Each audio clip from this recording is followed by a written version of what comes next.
Hey, Washington Commanders fans. Today we're diving into the latest moves our team has made in free agency and analyzing the signings that could shape the future of the squad. Did you know that Adam Peters is doing an incredible job strengthening our roster? Stick with me until the end, because we're going to rank the latest signings and discuss the impact they could have on our quest for the long-awaited Super Bowl. So make sure to hit that like button, subscribe to the channel, and turn on notifications so you don't miss any updates about the Commanders. Starting with the signing of Nate Herbig, a player who could be key for our offensive line. After a lost season due to injury, Herbig is determined to return to the player everyone knows.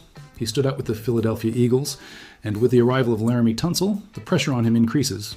The expectation is that he can fill the gap left by Sam Cosmi, who is expected to miss a significant part of the season. If Herbig can bounce back, he could be a major asset in protecting our quarterback, Jayden Daniels. Now, let's talk about the re-signing of Noah. The Washington Commanders decided to keep this young talent who showed flashes of great potential last season.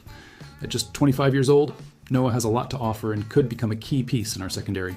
His versatility and ability to play in different positions are a huge asset, especially with the arrival of Jonathan Jones, an experienced cornerback who can help elevate our defensive game.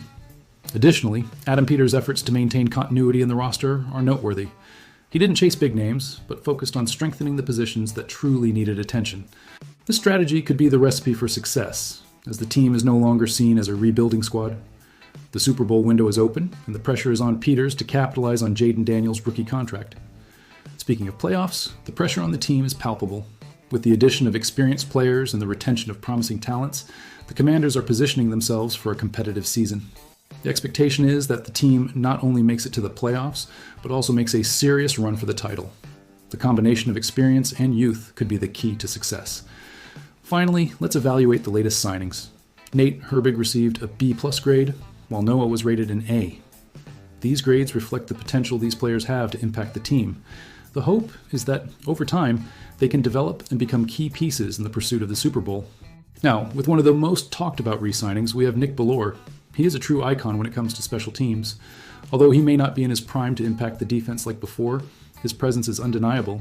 Bellore brings contagious energy to the field, and his 14 seasons of experience in the NFL are a valuable asset for our locker room. As he turns 36, many wondered if he would still have a place on the team, but the truth is that both he and the Commanders believe he still has a lot to offer. His 2-year re-signing was well received by the fans, and it's easy to see why. He is a natural leader, and with the new culture that Dan Quinn is implementing, Bellore fits in perfectly.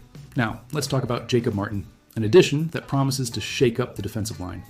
Adam Peters, our new team leader, made Martin's signing a priority.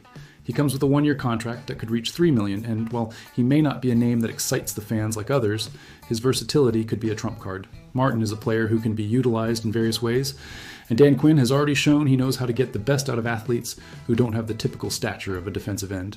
He may not be a direct replacement for Dante Fowler Jr., who has left the team, but his ability to adapt to different situations could be crucial for our defense.